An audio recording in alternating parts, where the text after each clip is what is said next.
Today, following the message, we'll have the ordination. Ed Ackerson and Bud Blandingham. And they were put in by the congregation back the first Sunday. We're very glad to have them come on board, and they'll be set aside for that task. Today we're going to continue on the series. Today it's on What Should I Expect? I'm going to talk about new difficulties. New difficulties is what we should expect. You know, as a Christian, you're thinking, I have enough difficulties. Well, we're going to talk about some new ones today that may be going your way, and some things that's going to continue on. Perhaps one of the things that we'll start with is, nothing worthwhile is easy. I'm sure you've heard that many, many times. Now, I know there's exceptions to the rule. There's exceptions to all those old sayings and rules, but for the most of us, we usually have to apply ourselves if we're going to try to be victorious over one thing or another to accomplish that objective that we want or that goal that we have.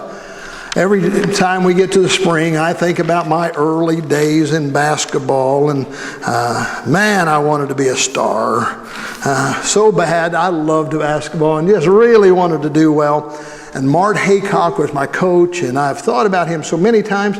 Mart was a good man. He had played high school ball and come back to hometown to teach and things. But as far as teaching, I'm not for sure that he could teach basketball. But he was a good man. I really enjoyed playing for him. But he used to tell me, now I've shared this with you before, you got to remember, 7th grade I was 6 foot tall. 8th grade I was 6'2". I looked like the next big thing in our community, all right? I was as tall as those high school boys playing. The trouble was, that was it. I was over. After 8th grade, coaches say, Mike who? But anyway, Haycock used to say, you know, Mike, I know you really want to be a ball player, but buddy, you got to work at it. Well, I thought I was working at it. I really thought I was making an effort. He said, there's no magic formulas. You got to work at it. Well, I worked at it, and I didn't get much better than I was before I worked at it. But I kept working at it and got to play some, and I was glad about that. Those are important things. We have to work at things. I'm one of those people that nothing comes easy to. Is there anyone else like that besides me? There is nothing that comes easy to me. I didn't make good grades till I got married. So nothing comes easy. Now, I did make it through high school with average grades because I had a Camaro, and there was a couple girls in school that really liked to ride in the Camaro. So that worked out real good for me. But none of it come easy. It still doesn't come easy. It didn't matter what it was. If I didn't really, really work at it, it wasn't going to happen. Now, I used to think that was a curse. It may have been, but I used to think it was a curse. Today, I've decided it was a blessing. Now, you know why it was a blessing? It's because you learn to distinguish. You learn to make judgment calls. Do I really want that bad enough to apply myself to it? Do I really want to accomplish that? Is it really that important to me? So I've had to learn to identify those things that are really important, and then I've had to learn to really apply myself to get it done. That's the way I see being a Christian. You either really want it and you apply yourself, because if you don't, you're not going to make it. You're just not going to make it. Anyone who thinks this is easy or there's a magic formula, there's not. There is no natural, it didn't matter if you was tall or not. If you didn't have some ability, you couldn't play. The best player on our team was shortest kid on the team. So it's not about your size, it's not about your history, it's not about where you come from, it's not about what your background is, it's not about what you do for a living, it's about you. If you're going to do it or you're not. So for the past 3 months, the sermons have followed along this line. What should I believe? What should I do? And right now we're in the conclusion of that series, and it's what should I expect? There's 2 sermons left in the series. On Easter, it's going to be, I should expect new blessings. What should I expect? New blessings. I'm looking forward to that sermon. Today, what should I expect? New difficulties. Let's talk about some difficulties. New difficulties. Let's start with struggles. There's those old struggles that we have. Let's go to Romans chapter 8 and verse 5. Here's what it's going to say. Those who live according to the sinful nature have their mind set on what the nature desires, but those who live in accordance with the Spirit have their mind set on what the Spirit desires, Becoming a Christian does not mean that it's going to have an instant cure for those bad things in our life. I have had so many people through the years say, I've become a Christian and I have the same old problems. Yeah, well, welcome to the real life, folks. Just because you go into the baptistry doesn't mean those same old problems are just poosh, and they're gone. But because you have Christ in your life, you're looking for a change. You're wanting something different. So many of those same old problems are going to linger. You're going to have those lingering issues that it's going to take working at. And they're going to be difficult. And now everyone get this, they're going to be more difficult now than they were before Christ. Now why are they more difficult for you now? Well, because you probably have not instantly quit those things. It's not just been an automatic. You've got in your head that you want to quit those things, that you no longer want to live in that sinful nature, that you now desire to have a nature of Christ, but they're still there. Those same old temptations are still there. That same sinful nature is still there. The difference is, now it convicts you. Before it didn't. Before it didn't bother you when you was doing that, at least not too much. Now that you're in Christ, it really bothers you that you're doing that. And all of a sudden you're thinking, man, how am I going to beat this? What am I going to do? So we start doing the battle. Those struggles are there. Let's go over to 1 Corinthians chapter 10. 1 Corinthians chapter 10 and verse 13 is going to say this. No temptation has seized you except what is common to man. And God is faithful. He will not let you be tempted beyond what you can bear. But when you are tempted, He will also provide a way out so that you can stand up to it. You can stand. Be strong with it. Temptations are going to come your way. It's going to happen. So for all of you who thought, okay, I'm coming into this thing of Christianity, and all of that is going to go away. Now, let's just pick out a common one. If you were a smoker, I heard that. If you were a smoker and you think just because I've been baptized, just because I've accepted Christ, that desire, that urge is going to go away. Well, folks, that's not how it works. Now, what's the difference? It says that all those temptations are there. But now He will give you the strength to do battle with that. He'll give you the strength to battle it like you've never had before. Does that mean that the very first time out you're going to be successful? Absolutely not. Even after I had taken many of the lessons for the basketball and been through practice. Now you got to remember, it was just a little bit embarrassing when you're in 7th grade and you're this tall and everyone else is this tall and you don't make the traveling team. And I'm thinking, wait a second, I could just stand out there and be intimidating. I didn't make the traveling team. They're passing out uniforms for traveling team. He said, you won't be needing one. Well, I'm working hard at this. I want you to know it made me work a whole lot harder. And pretty soon I got my traveling uniform as well. And pretty soon I'm working on up into the ranks just a little bit. I think it became that intimidation factor more than anything else because I was just so tall compared to those other little kids. But I worked at it. That's what I'm telling you. Whatever that issue is in your life, whatever it is, smoking, I picked on it. If that's what it is, it's not going to instantly go away. You're going to have to work at it. If you've got other sins, you pick them out. You got those things that you shouldn't be doing that you are. It's not instantly going to go away. God's going to do His part. But He wants you to do your part. So you're going to have new difficulties because those old sins are going to be more convicting now than ever before. Do you ever find that true in your life? That there's something that you've really been battling and you want it gone, and maybe even before you as a Christian you wanted it gone.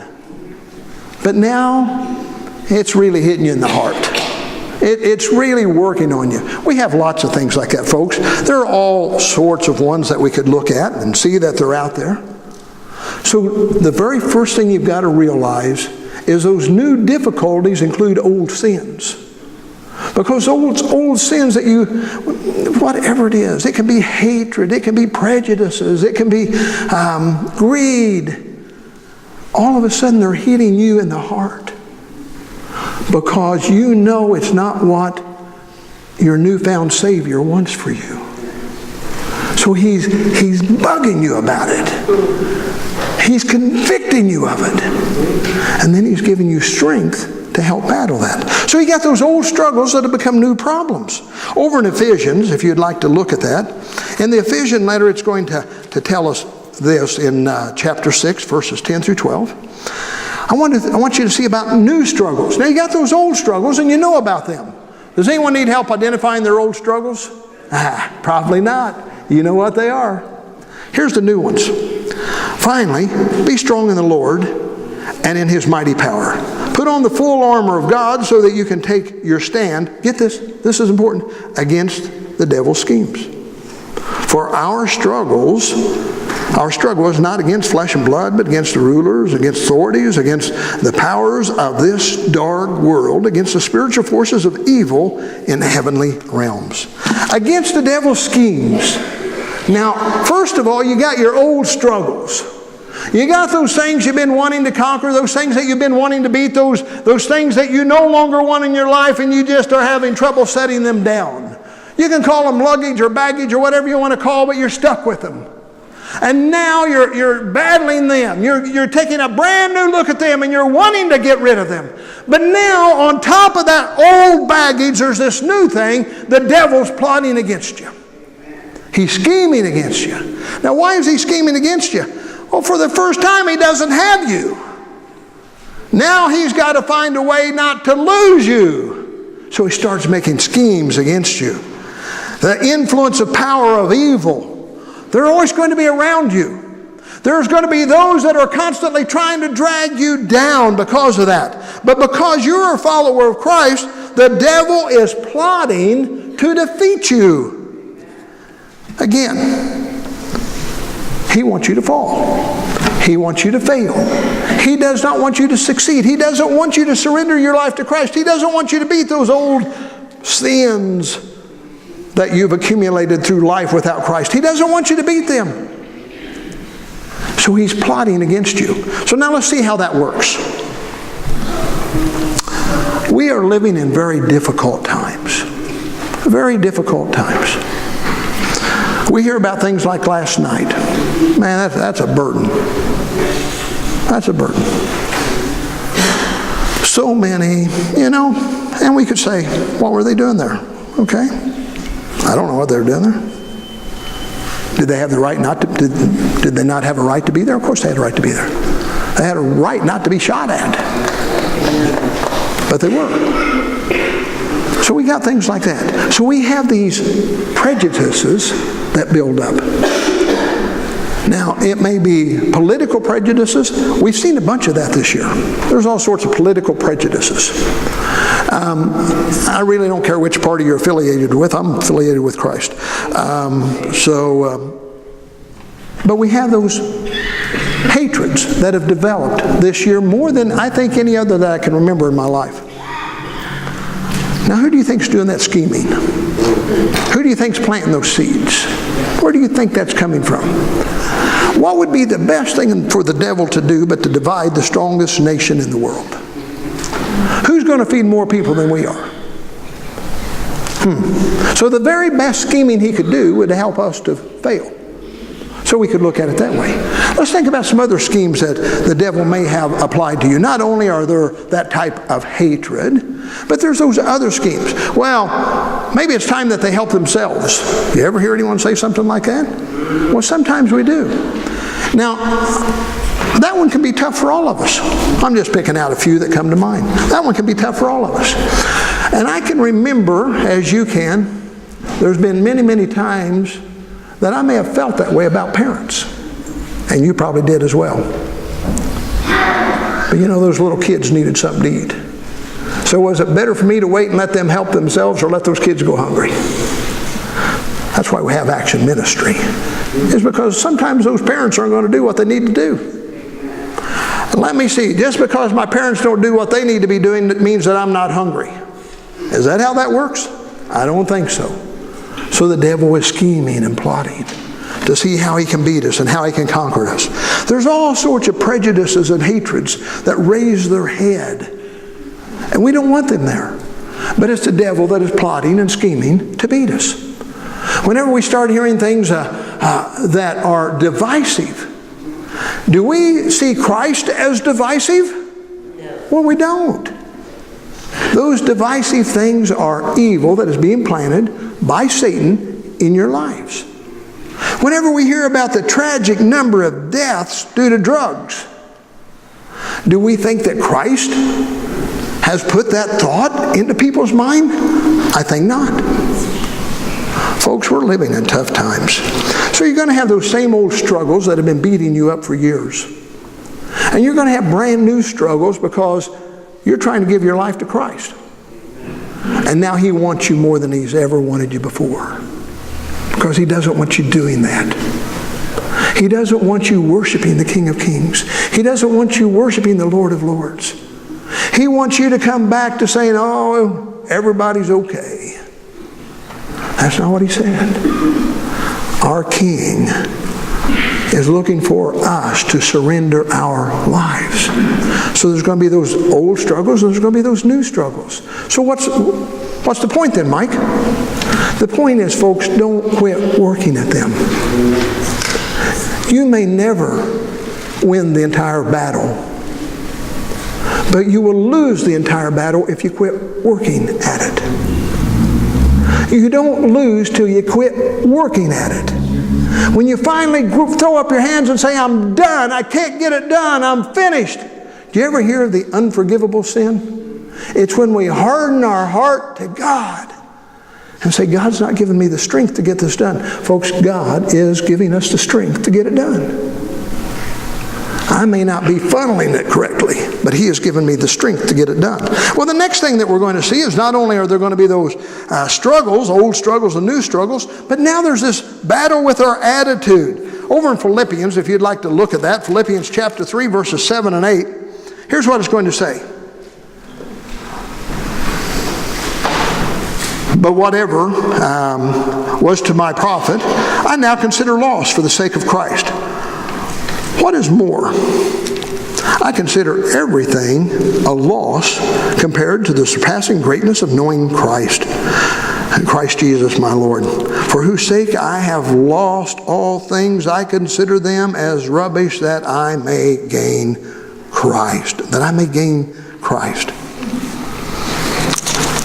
So we got this new attitude about us. He says it's blessed. I'm blessed to know Christ. Now sometimes our attitudes also are very difficult to change. No longer, now that you've become a Christian, now that you're wanting to surrender your life to Christ, everybody get this, no longer is it grandma's God. No longer is it someone else's God. No longer is it grandma's Jesus. Now it's yours. Now my attitude has to be, now I belong to Jesus, and Jesus belongs to me. So no longer is it about what Grandma said. I used to love to sit and listen to Grandma Pickle. Before I was ever in church, I would listen to her tell stories about the church. Our roots ran deep at Bethel, long, long time ago. Great-granddad and all, and I'd listen to her tell some of those things, and I was amazed that we had had such a long church involvement and that I'd missed it my entire childhood. I was amazed at all that she would share with me. I was amazed whenever I would hear my dad, who was not a churchgoer, telling me about his mother who went to Rock Branch Baptist Church, and she never missed. And she died a very terrible death because of the disease that she had, but it got so bad that she would wear a veil and go to church. I can remember him telling me those stories, and I can remember going down to that little old church and him pointing out little things that I thought were, how did my dad know such things? I can remember back as a kid, and I think I've shared this a few times, but when you've been here 40 years, you shared a lot of things a few times. But anyway, I can remember going to vacation Bible school and them having that reading, and I learned to read every short psalm there was so that I'd have the most chapters. Dad pointed that out to me. He said, get those short ones. They're easier. So you kind of remember those things, and all of those are good. So you start thinking about where we're at with God. That I'm blessed to know Him. It's no longer that God of my dad or my grandma or my great-grandma. It's no longer the God of the preacher that's up front. It's no longer the God of the person down the road that's been talking to me. It's no longer the God of the person down the streets that's been encouraging me to go to church. Now He's my God. And I love Him. And now my attitude starts to change. And I start developing an attitude for Him, an attitude of a relationship with Him. And I start realizing chapter 3, verse 10 of Philippians, if you want to go to there. I want to know Christ and the power of His resurrection and the fellowship of His sharing in His suffering, because like Him in death, and so somehow to attain the resurrection from the dead. Get this is good. Not that I have already obtained all of this. You still have trouble with some of those sins? Not that I have already obtained all of this or have already been made perfect, but I press on to take hold of that for which Christ took hold of me. Brothers, I do not consider myself yet to have taken hold of it. But one thing I do, forgetting what is behind and straining towards what is ahead. I'm under construction. I'm a brand new person being built in Christ. And there's those things that I've got to leave behind. There's those old struggles, those new struggles. There's that old attitude. And now I've got to develop an attitude that this is my Jesus. Not Grandma Pickles. Not Grandma Sweeney's. Mine. And now I've got an attitude of being able to think I want to put my arms around Him and embrace Him and love Him. That it is my desire to live for Him because Christ is real in my life. It's no longer something I've just heard about. Each of you, since you were this big, whether it was from mom or dad or grandpa or grandma or the person down the street, you've heard about Jesus. You've heard something about Him. You may have heard about Him on your sitcom that you watched. It may not have been nice what you heard, but you heard about Him on the sitcom. You've heard about Him. But at some point, you said, I want Him to be mine. I want it to be my Jesus. I want it to be my God. That's that developing of that new attitude. No longer does He belong to someone else. No longer is He just someone I read about or hear about or think about. Now He's mine. My desire to live for Christ is real. Now get this. My difficulties are just as real. Those old attitudes, those new struggles, those old struggles, those new struggles, that old attitude. Folks, those are real. And so many of you really felt that I'll go get baptized and it'll be all well. It's not. It's not. It's an everyday journey. It's kind of like you see today we've been indoctrinated. You can get this one shot and never get pneumonia again. Anyone else notice that commercial? I've always laughed about that. I thought the chances of me getting that pneumonia is about like that. The chances of me getting that shot's not that great. They use real needles. That's not going to happen. We've got this one-time fixes all. Now, how many of you ate this morning? Okay, come on, be honest. Man, some of you raising both hands. Okay, so you've had a meal today. Are you ever going to eat again? Well, you've had your meal. You've had your one shot. I hope you got full the first time. Are you done? That's the same way it is with Jesus, folks. Man, there's some days He can make you feel like $1 million.